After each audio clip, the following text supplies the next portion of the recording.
Well, hi there. This is Master Control.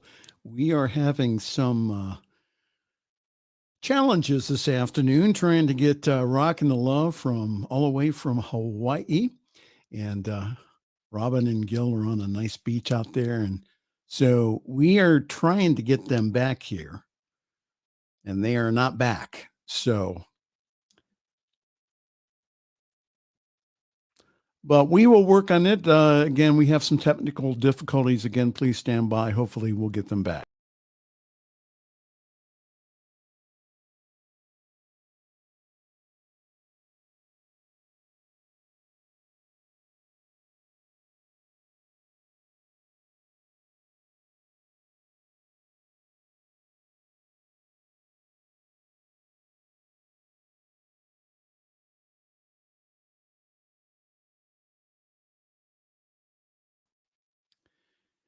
Yes, you are rocking the love this afternoon with Robyn and Gil.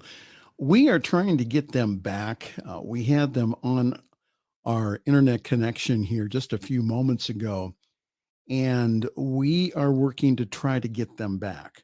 So hang in there here, all of you who are watching. Hopefully that we will get this connection all straightened out.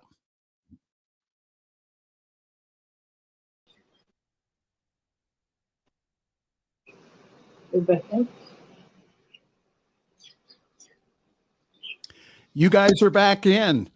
Welcome from all the way from Hawaii, from the beach. Here they are, Robyn and Gil.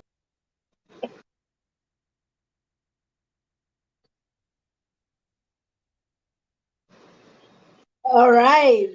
Hi, everybody. Crazy. This is crazy technical difficulties.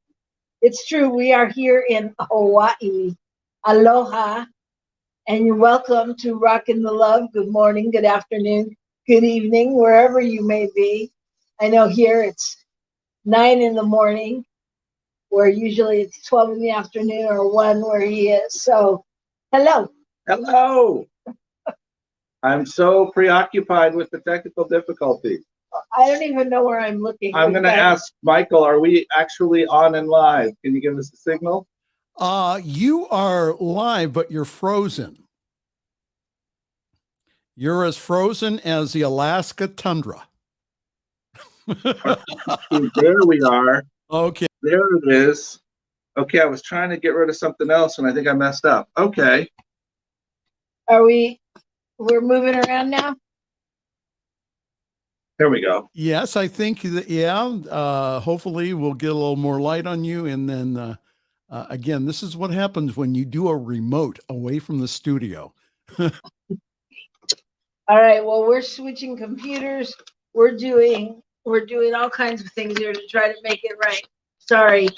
Close your eyes for a minute while we're moving around. Oh, look at us. Here we are. Okay, now we got it. You guys are good. Start talking. I'm good. How's that? There we are, everybody. Hello, and welcome to, once again, Rockin the Love. This is Robyn. That's Gil. And we're finally back. All right, so we are coming to you live today from the beautiful island of Maui. Yes, indeed. And it's kind of a different thing, trying to set up our stuff out here.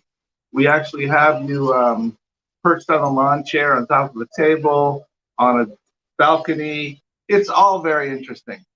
And of course, it didn't get noisy. Until now. So, well, there's a lot of better sounds of Hawaii. Hopefully you'll hear some of them throughout this call. So in the background, past those trees, you might be able to catch a glimpse of the waves rolling in. It's a beautiful spot where we are.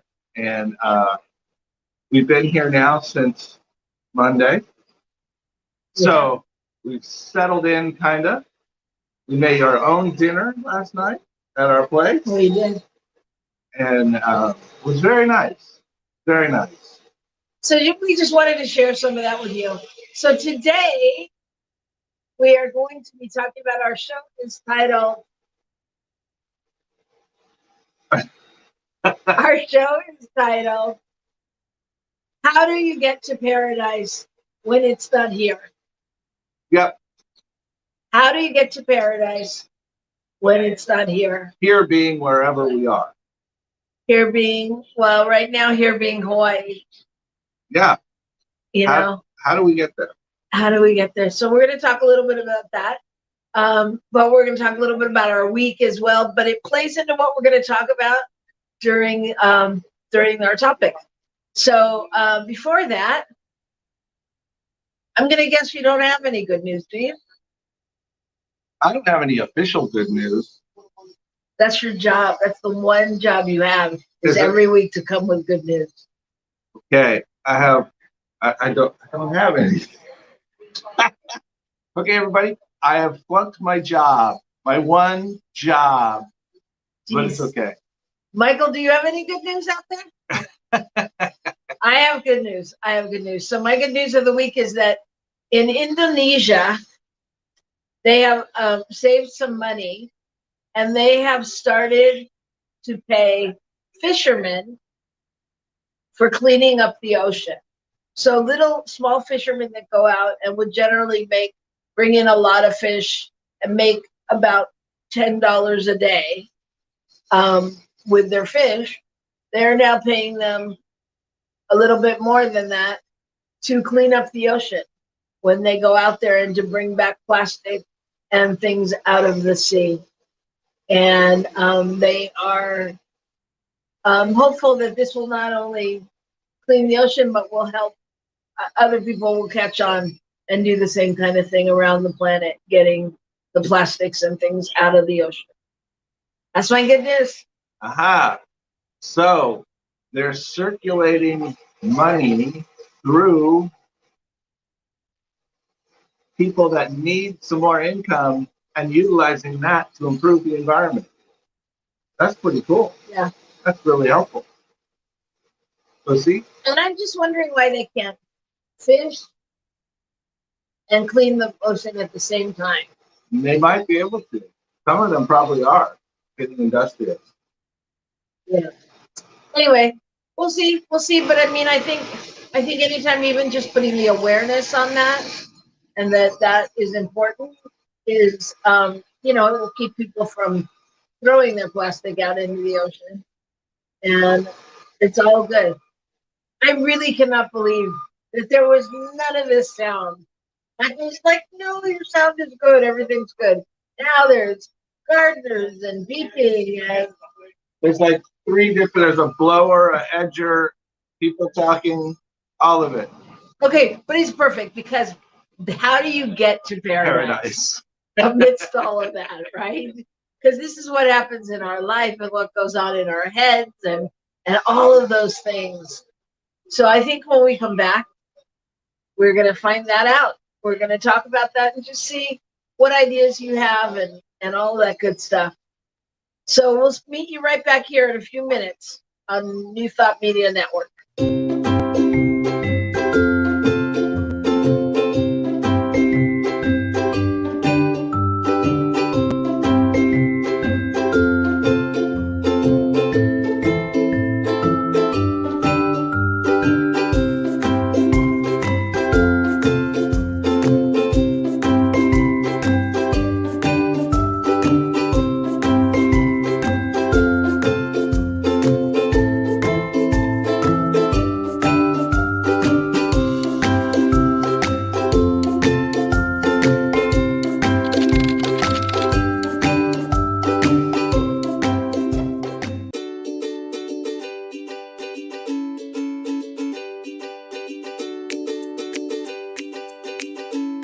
Thank you, Center for Spiritual Living Denver, for your continued support.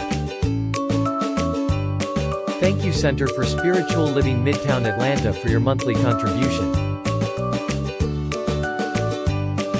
Thank you, Center for Spiritual Living North Jersey, for your monthly contribution. And please help us welcome Om Center for Spiritual Living in La Mesa, California. Thank you for your monthly donation. Thank you, Center for Spiritual Living Seattle, for your most generous donation.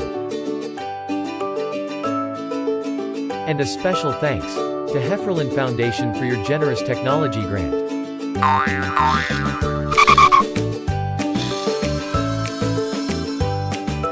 Suze Ajit. Thank you for your very generous donation.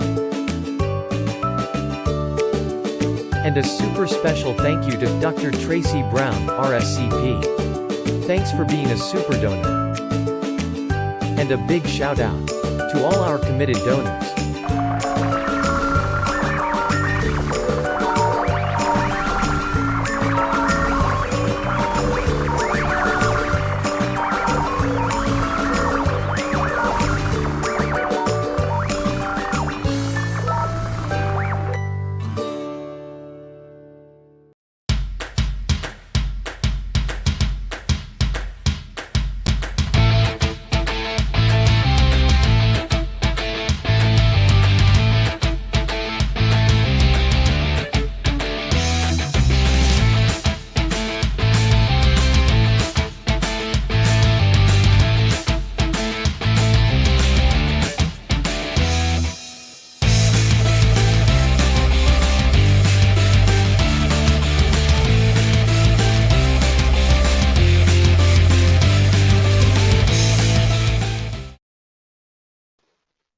Aloha, we are Aloha. back. We were going to try to move inside so you wouldn't hear all this noise, but then we were afraid we'd have technical difficulties again. Which So- we're having with our tongues, apparently. Thanks for pointing that out. Yippee. All right. So, how do you get to paradise when you're not here? I think it's such a good topic because so often we really envision things one way, and then we get there, and if it's something's missing, the whole plan goes right. Oh, man. Right? Yes. Yes. I've had that happen to me many times, where I just get really frustrated and upset because it's not the way I thought it was going to be. You know, the one thing is out of line. And that's happened to us more than once in the last week or so. Yeah. Well, it's been a busy week. A lot of stuff going on, right? Yeah. Yeah, we started out the week in New Mexico together. Last show we were in New Mexico together, and we have friends coming for the balloon festival, the annual big balloon New Mexico festival. Not only the annual one, but this year was the 50th anniversary of the Balloon Fiesta. And it was the worst weather they'd had. It started raining and it was windy and foggy, and they don't go up if it's too So if turbulent. the conditions aren't right, they can't go up. If there's too much wind, or there's not enough visibility because of the cloud cover, or there's rain, they try to avoid going up. So our friends had trouble getting to us, first of all. They had a bit of a challenge with just driving the roads to get there. Yeah. So they got in a day, not a full day, but at least a good half a day later than they expected to. And so we thought, well, that's great. We're gonna check out balloons the next day, right? And we got up in the morning and we looked out our window, which we can see the balloons from where we live, and looked out, and there weren't any balloons. Went online and found out, nope, red flag day, no balloons going up. So that was a bit of a challenge. And mind you, this is the reason they've come. This is the reason I've come and spent a lot of money just to be with our friends in Gil. I'm like, great. So yeah, so we let that day go. We did, I don't know what we did. I'm not sure what happened. We did it, and we did something. Had a meal or whatever we did, and had a nice time. And the next day looked like it was going to be the same, if not worse. And we did what we do best. We held a different vision and prayed, and Just hung in there, knowing that it was going to be fine.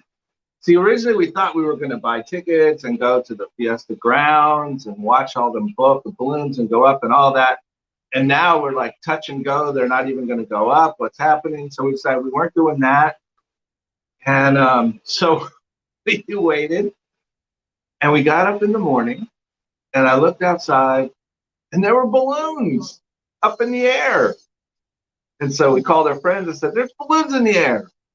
And so we said, "Well, we'll meet you somewhere." And so it was great. So we found the balloons. We chased the balloons down. We had two boys with inquisitive minds, Gil and our friend Christopher, who wanted to chase the balloons and watch them land and see how they brought it down. So we chased the balloons and saw a couple of them coming down, one in the middle of the road, one in a cemetery. But it was fascinating to watch them maneuver because they know where they're going. I mean, they're not open roads, they're quiet roads. And watch them come down and fold them up and put them away and hop back in their truck and go. So we ended up chasing down two balloons and being right there as they came in and landed, watching them do the thing. We decided to go and get a little coffee or something, and we drove down the street. And then we realized, this is the funny part, that we were right near the Balloon Fiesta grounds. By this time, it's later in the day, and so there's not that many people there because all the balloons are out, they're landing in other places. So we ended up going to the Balloon Museum. And we had a great time. Yeah, we had a great time. It was a great time. It was a great day. It was all great. But how? Because usually, you know, usually I would have been disappointed and felt like we weren't making it right for them, even though I know that was all out of my control. And I think we do that in so many different situations in so many different ways, right? So really, how do you start to break it down and really find that paradise, that happiness, that joy, that better than okayness, not just okay, but where you can really appreciate what's going on? Yeah. How do you do that? How do you do that? I think it's a matter of sinking into that place where we just know that it's good, that spirit is on our side, that everything is working for our good. I didn't used to always think that in a way. Okay, wah. I think that's a lot of jargon. Okay, I hear jargon. you. I hear you. Yeah. But how? You don't just go, okay, today's good. I mean, that doesn't work, right? Or does it? Does it work for you? Sometimes. Yeah, I don't notice it working for you. Let me be clear. If I go, oh, come on, today's good, you still are stuck in the details. That's true. I think that the first thing, honestly, I was thinking about it, and I came up with what I think are steps. I think the first thing is meditation, and I don't think it has to look like meditation. Okay. I think it has to, but it has to be a time for you to breathe and realign your thoughts and let go of whatever you're holding on to. Okay. So you kind of quiet your head of all those things that it's saying. Right. I think you quiet your head, you go on a walk, you do whatever it is that can kind of anchor you and center you. I mean, I'm calling it meditation simply because that works. And as we know, meditation doesn't have to look like sitting in a position and being, it truly can be taking a walk or riding your bike or swimming in a pool or whatever it is that gets you in that zone, right? So I think that I think that that's the first step. And you have to I don't know, you got to bless the idea and let it go. You know, in some ways it's like when it doesn't work, you go, okay, I go, okay, spirit. So what now? Here we are. What now? What's real? What else? What's this really what's supposed to happen? Yeah. Well, I'm going to take us back to the Balloon Fiesta for a minute, because the day we had with going to the museum and we went shopping, and then we were flying out that night, and our friends went back for the evening session and actually went in. And I just have to say, we saw more stuff than I ever expected to see. because we were able to go in when it was less crowded and it was really fun. And it was a good time. And so what I'm trying to say is that at the beginning we thought, oh my gosh, nothing's going to happen. And yet as the day wore on, it became one of the funnest days I've ever had in that kind of situation. I mean, chasing down the balloons was hilarious. It was very fun. Yeah. And, and I don't know that we would have done that if we had gone to the Balloon Fiesta Park in the morning, because we wouldn't have been out on the road to do that. So here's the thing. What Robyn's saying is that place where you breathe and you go, okay, here's where we are. Now what? Now what? And I think that's the key to this idea of finding paradise, if you will, is to be able to really let go of what my thought is about it and go, now what? Here's what is. Now what? What do you think? Yeah, now what? Or it keeps coming up for me in Ricky Byers' song, Ricky Byers' Michael Beckwith song, where they say, show me what I need to know. Show me all that I must do. Show me. And so sometimes I think it's being still and going, and show me what's next, what's mine to do here. And then being able to listen and move on that. I think also, in the bigger picture, I mean, we're talking about specific events and days, but in the bigger picture, like when we're talking about life, it's like getting still and really knowing or allowing what you want to come through. And being able, and I think that, and so for the next step for me is either a visioning or a vision board, and really being with asking what is next, what is mine to do. And I'm talking about now for life events, like, things are going on in your life, or you're looking, you want a new job, but you don't know what you want to do, or something like that. Getting still and asking the questions from Life Visioning Process, again by Michael Beckwith, that give you some clarity. And visioning is different than visualizing. Visualizing, you want to speak to it? Well, just the idea of visioning is that you're allowing something to come through, whereas visualizing, you're getting an idea of what you want and you're seeing it in your head. So that's the basic difference. So as we allow what's coming through, we begin to open up to what's possible instead of only what we can think of. Right. And so sitting and being still and allowing that to come through, I think it opens you up to more possibility and may actually connect you to things you didn't even know or think about. Well, the thing that comes up for me in all this is, so yeah, I did that. And I'm still sitting here with this thing that I don't want to be doing. I have I had this vision of this wonderful, joyous time. I have a vision board with this nice house on it. And I'm sitting in this 2-bedroom apartment. Now what? What do you, I lost you. What's the problem? The problem is that what I want, what I'm seeing, isn't happening right now. And we're talking about getting to paradise from when it doesn't look like it. And my point is, it doesn't look like it a lot, or sometimes, or for a long time. It doesn't look like what we think is the paradise that we want.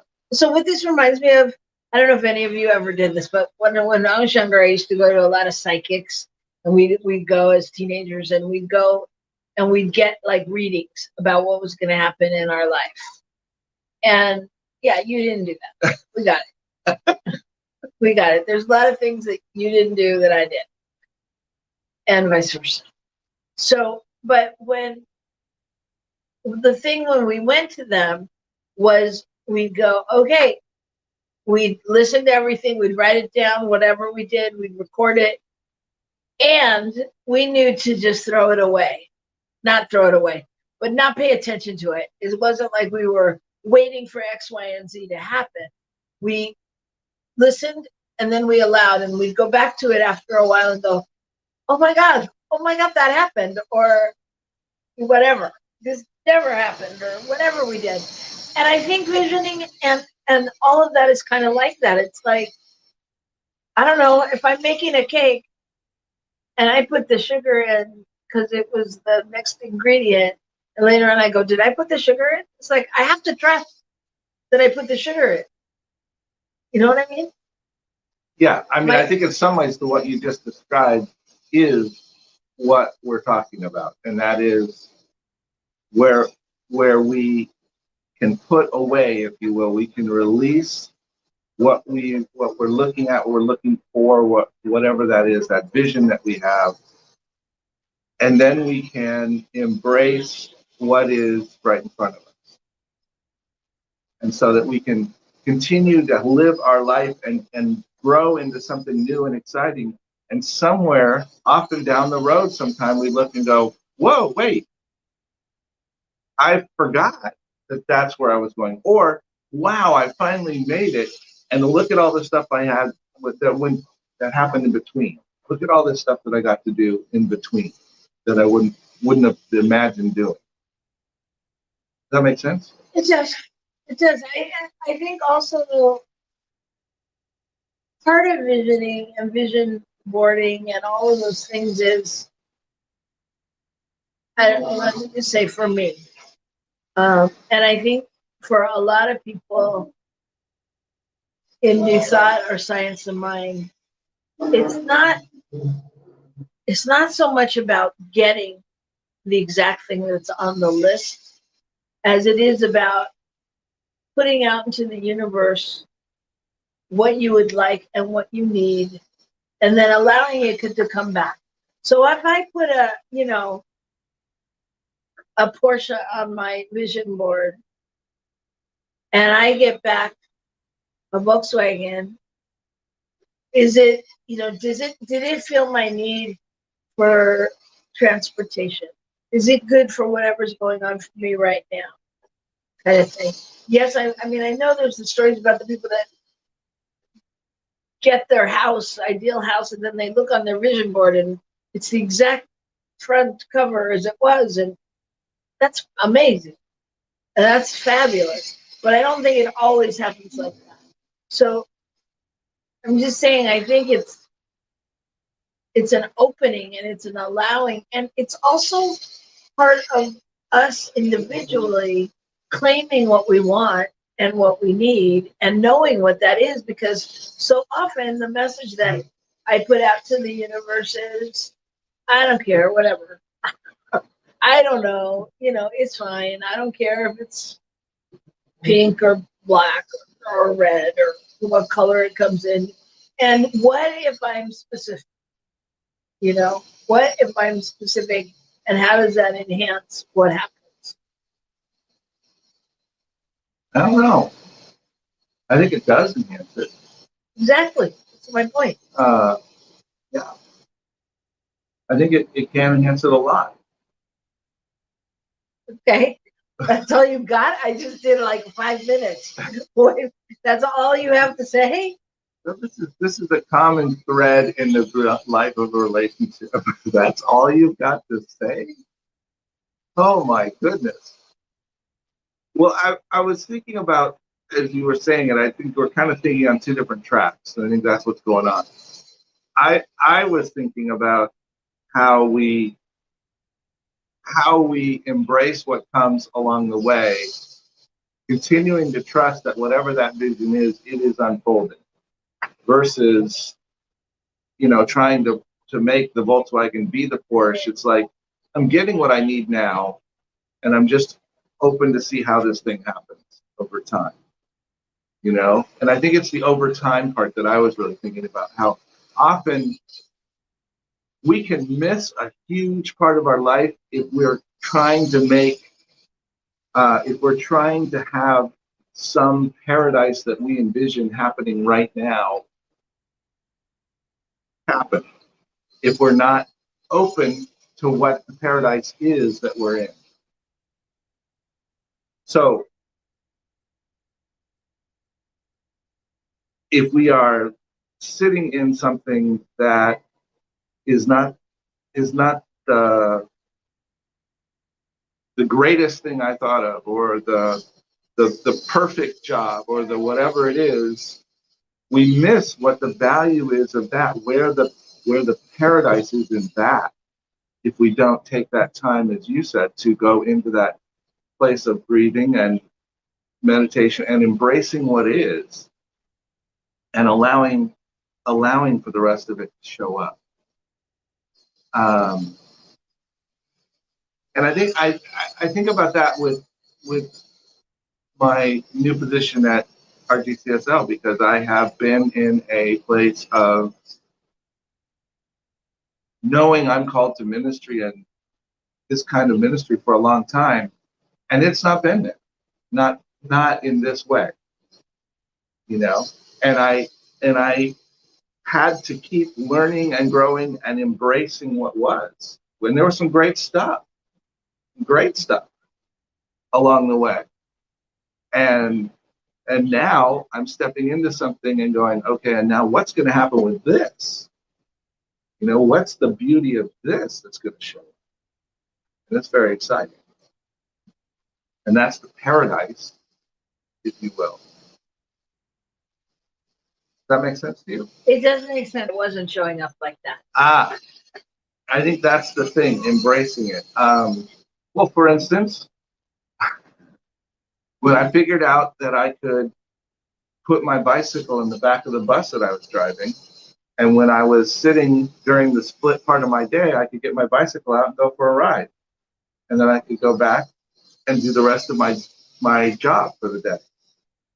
That was one way that I was finding paradise in the midst of something that wasn't exactly what I would envision or picture as the perfect thing. But I was able to do stuff that I love to do that I wouldn't have done otherwise. That's one way. I mean, that's a very simple but tangible way. I was able to create a lot of income during that same time, which I wouldn't have done with some of the other stuff that I really wanted to do in the same way, necessarily. And I took advantage of the time and was able to do other things, to volunteer, to work with Banter, Bay Area New Thought Evolving and Rising, and creating that, being a part of that, because I had time and I had a different way that my life was structured that allowed me to do that. What do you think about that? Does that answer the question?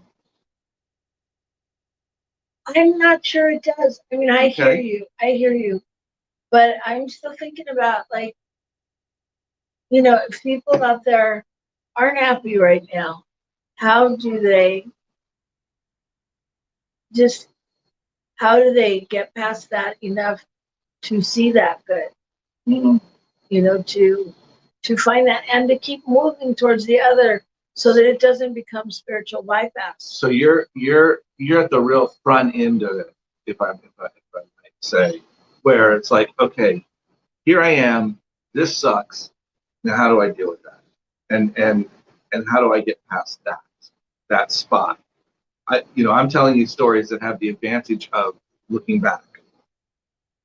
Right. And you're talking about being in that place where you don't have that advantage of looking back and seeing, oh, look what I got to do, look what happened. Because that's not where you're at right now. That's not, I'm trying to think. I was trying to think of an example that was like recent or something. But yes, I hear you, and I think you're right. And I think your starting place of going, take a moment and breathe and go to the place of quieting your mind. Quiet the voices in your head that are telling you all the reasons that whatever's going on right now isn't good, or isn't what you want, or doesn't serve you. And somehow let those voices quiet. And then I think the next thing to do is to ask some questions of yourself. Like, is this, do I have what I need right now? Is there something I should be looking at, like changing? Like, should I be willing to take a risk and try something else in this moment? You know, maybe I'm stopping myself from getting to my paradise, and I'm so afraid of making any changes in my life that I'm not making them. So ask your question, am I afraid? Is there something I'm afraid of? Is there something I can do that's different? I think that's some of the stuff that would happen during that quiet space in order to find the paradise. How can I get there? Yeah. Good questions. Good questions. And I'm going to ponder them while we take a commercial break. And I'll see you right back here on New Thought Media Network.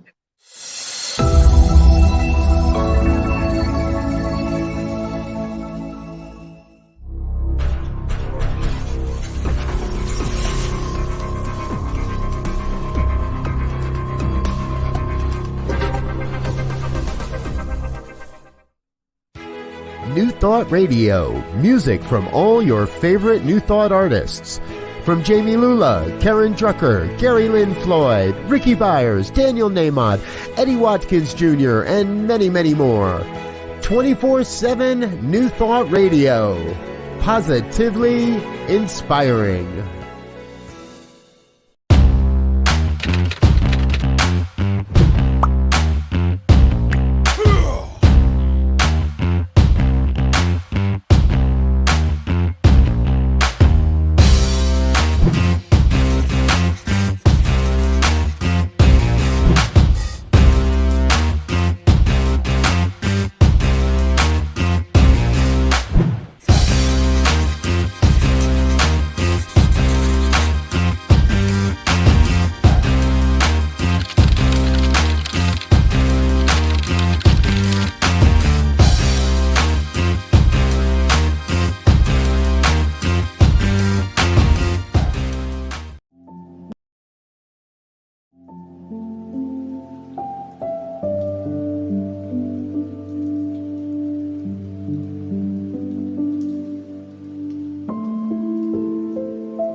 Hello. Hello, hello, and welcome back to Rockin the Love. I'm Gil, I'm Robyn. and we're excited to be here with you today. We are really having a good time. It is 9:30 in the morning where we are. It is. We have the whole day ahead of us. We are hanging out here in Maui for just a few days. Just an opportunity to take a minute and remind ourselves of what is beautiful and wonderful in the world and to take it in. And I was thinking about that on the break. Thinking about how we have the opportunity. One of the great things we have is that we have this ability to remember. And in that remembering, we can take ourselves to places and to feelings and to events that happened before. And we can re-feel, if you will, re-feel those feelings and embrace them and allow them to remind us of how we're taken care of, and how we're loved, and how the universe provides this beautiful beauty. You know, take a minute to go out into the beauty and go, oh yeah. I find that really helpful for me. Well, and what I was thinking about on the break, I'm not sure if you didn't watch last week's show, you should. It was so fun. It was amazing with the fabulous Ray Davis, he's just a great all-around guy. But one of the things we were talking about was what he's calling high vibration, high vibe. High vibe, high vibration. But there was another word, don't? Music and creativity. Music. High vibe, music and creativity. Yeah. And we were talking about how that, I mean, that applies to everything that's in that energetic of, like, we'd like to call our show a high vibe show, where we're, you know, transmuting that consciousness and living from that place. And I was thinking, that is really what it takes to maintain paradise wherever you are, to maintain that energetic of allowing life to happen and allowing it to be amazing. Because what you just said was super important in that, I don't know what you said, but it was about having the ability to remember. To remember, yeah. Right? And take yourself back. And in reality, that's generally what we do, is we remember how something's been, and so we want it to be like that again, or we want it to be better than that, but we're basing it on what we remember. So it's like, instead of that, can we allow and not know, right? Yes. Can we not judge every activity going forward based on how it might have gone before if we've done something similar? Or how, and have this picture of it, how we enjoy the time that we're in. Yes. And in between times, I think we can go to that previous time and we can allow that feeling to flow through us. And the feeling is what we're seeking. The feeling that we are where we should be, that we are taken care of, that there's beauty, all those kinds of things. That feeling is what lifts us up. And I think that feeling comes a lot from the unknown, right? Yeah. What's happening over there? Okay, so, oh, there she is. Oops, sorry. Linda Goldsmith says, isn't finding paradise really an inside job? Your Balloon Fiesta story illustrates how you collectively made a choice to have a great day, going off and chasing balloons. You chose to make a challenging situation into a paradise. Yes, thank you, Linda, for saying what we couldn't. That's wonderful. I'm glad you're out there, Linda. I was going to give you a shout out in the beginning of the show. I hope your eyes are clear and clean and that you're dancing around the room. But I also want to say to that, what Linda just said, yes to that. And I was thinking, this has been a banner week for us. We also had the opportunity to go to the Elton John concert on his farewell tour. His last concert in the Bay Area. His last concert in the Bay Area. And it was amazing. Now, did I have an idea that it would be amazing? Yeah, sure. I did. You know, that's why I wanted to go. I wanted to see him. He was somebody I've seen pretty much everybody I've wanted to see. I wanted to see him. But could I have ever imagined how it was? I don't even know if I could have. No, there's no way. I mean, and I didn't have any real expectations. I mean, other than the fact that it was Elton John, and he was obviously going to play songs I like, and I'd sing along and have a good time. But I didn't have any real expectations. But I'll tell you, we got there and went into our floor seats, 5 rows from the stage. And there stood this legend in front of us. And literally, Gil and I, all we could do was like look at each other and be like, oh my God, everything that happened. And was it spectacular what happened? I don't know that it was. I don't think so, in a way. I don't think that it was. I mean, he sits at the piano and he plays, and he's Elton John, which in and of itself is spectacular, Sir Elton John. And then there's all these old dudes that have been playing with him for 50 some years. He's 75 years old. But the feeling and what we got, and I don't even know that we know what we got. I think it's going to continue to unfold. Because we've looked at each other several times and we were like, oh my God, we saw Elton John. Now, you know what I mean? So it's like, in that sense, I think like we were just open. I mean, we knew it was going to be good, but we were open, and there's not words. I don't know. Do you have words? I don't have words. I was thinking about, though, what Linda said about. I have glasses. You have glasses, though. Woo! They're not Elton John glasses, but they're close. they were gifted to me John-esque. before the concert. Okay, go ahead. But I was thinking about what Linda said about, Paradise is an inside job, and I was thinking it's an inside job, and it comes from us as much as it comes to us. It comes from us, and I think the sense about that concert was here were some people that were giving from this place of just totally giving of themselves and throwing out the love and watching Elton John stand up and say thank you to the crowd and point and have you clap some more. But it was all, you could just see that it was all because he wanted to embrace the crowd.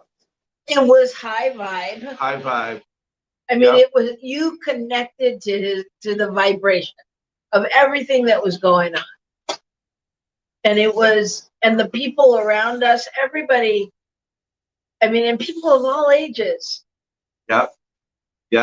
Wearing their feathers and their sparkly suits. Sparkly hats, high platform shoes, glasses, all of it. And he was, I don't know, like, but that's what I have to say. I mean, it was the vibration of the whole thing was so authentic. Yeah. And obviously it's his farewell tour. He said, what did he say? He played in California. 200 and sometimes in the Bay Area, I think. That's 222 times or something like that. And I know he says the same speech every night when he says goodbye to people or whatever. But like you could so feel him. You could, and it wasn't, for me, it wasn't about him. It was about me and just how grateful I am as me, as an artist and as a human for all that he's done. And like somehow we felt connected to it. And I felt connected to it. And it didn't matter if it was, his work with the AIDS Foundation or children or art or music. It's like, it just was that infinite possibility. And even though he was Sir Elton John up there, he was accessible. And it gave me that inner possibility, motivation. I don't know what it gave me. But it was wild. And I there's a situation where I didn't even think about it. I mean, I wanted to go see Elton John a few years ago for my birthday, and tickets sold out. And we were like, okay. And when we got the tickets, we were like, oh, wow, look at us, fifth row. And then I didn't think about it until really like that day. We're like, we're going to Elton John, but it was like little kids. And then to get there, it was just all, I don't know. So yes, I don't know how that came from. It's an inside job, because yes, it is an inside job, because you got to allow to. What comes from us is the what, the vision, dream, strong intention. What comes through us is the how. Excuse me. Yes, I think that's correct. So what comes through us is the how we express that. But what comes from us is the dream and the vision. And I think that's right. When we can share our dream and vision, when we can allow that to come forth, and that's our intention, then the what of that begins to show up. The what and how. You know?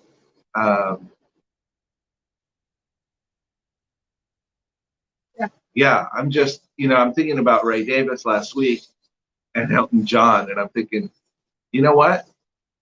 The difference is one is really famous and one is not nearly as famous. But the intention for the music, the love of the music, the willingness to give of the gift is the same. Yeah. And I think that is the beauty. We have all seen the famous people that are not giving from the love, and we have seen us not give from the love at different times, not give from our gift. But when we do, it shifts everything. It shifts everything. And it allows us to play in that paradise that is our life. And it comes back down again to the how and why, right? We rock the love. Mm-hmm. I mean, Rockin the Love is really about, can you do it in all of those moments? Can you do it when you don't want to? Mm-hmm. You know? Yeah. Yeah, and there's those times. Just don't feel like it. But can you do it anyway? You do it anyway. Yeah, you can't. That's not true. I can't always. Well, I mean, but I think it's a good topic. And you can't always. And who can you do it with? Like, I've never seen you not do it with a congregant or a friend or whatever. But with me, sometimes it's safe, or you clearly feel like it must be safe enough to go, I can't. You know? Mm-hmm. I'm not going to have judgment about that on this show. We can talk about it. We're going to save the judgment for another show? Well, yeah. No, I mean, and is that right or wrong, though? Really? I mean, maybe that's your growing edge. Yeah. You know, I mean, well, can you do it when you don't want to? I think it is a growing edge, and I think it's also another piece of being in relationship with someone that holds you and can support you in those times when feeling it. You think that's overstating it? Am I giving you too much credit? No, it's not me. I think you're trying to not have a conversation after this show. No, I'm going to the beach. No, but I mean, but that's the question. Can we rock the love when we don't want to? And it goes back to where we started the conversation. You know, like the first step, can you love yourself enough to do whatever is needs to be done in that moment? And you love, oh wow. Okay, so that takes it back to, can I love myself? So in those moments when we are struggling with paradise, sometimes we are not loving ourselves. Well, because that's paradise. Is when we love ourselves. Yeah, I think you hit on something really important there. I think that's kind of like the key thing for us to think about right there. Well, there you have it. So we just found you the key. The key is love yourself, which we said Rockin the Love is all about relationships, and relationships start with yourself and blah, blah, blah. And that's it. That's the whole point. You got it. You heard it here Second or third. All right. My love, what is up next for us? Next week we'll have Reverend Sherry Greer, and she will be here to talk about the joy of gratitude, Woo. which is equally as important. Yep. So I think gratitude will help. If we're struggling to get to paradise, gratitude is certainly one of those things that we can add into our things to do. Move us along the path. yes, Yes. So that's next week. that's next week. We won't be together. You'll be back in New Mexico. I'll be back in Oakland. We'll be together on the show. We'll be here together on the show in 2 different boxes. Okay. We love you. We thank you all for coming today, for joining us. If you're watching later, thanks so much for taking the time. We appreciate it. This is a joy to do. Thank you for hanging in there during our technical difficulties. And thank you to our producer, the brand new Reverend Michael Mangus. Woohoo! We love you. We love you. Rock Okay, the love. we're going to do this and let you see into the background a little bit. You can see the ocean and the waves, and that is Little Slice of Paradise. Yeah, and all the noises have stopped now. Well, of course they stopped. We're done. Okay, everybody. Okay, aloha. Aloha. Wait, where am I?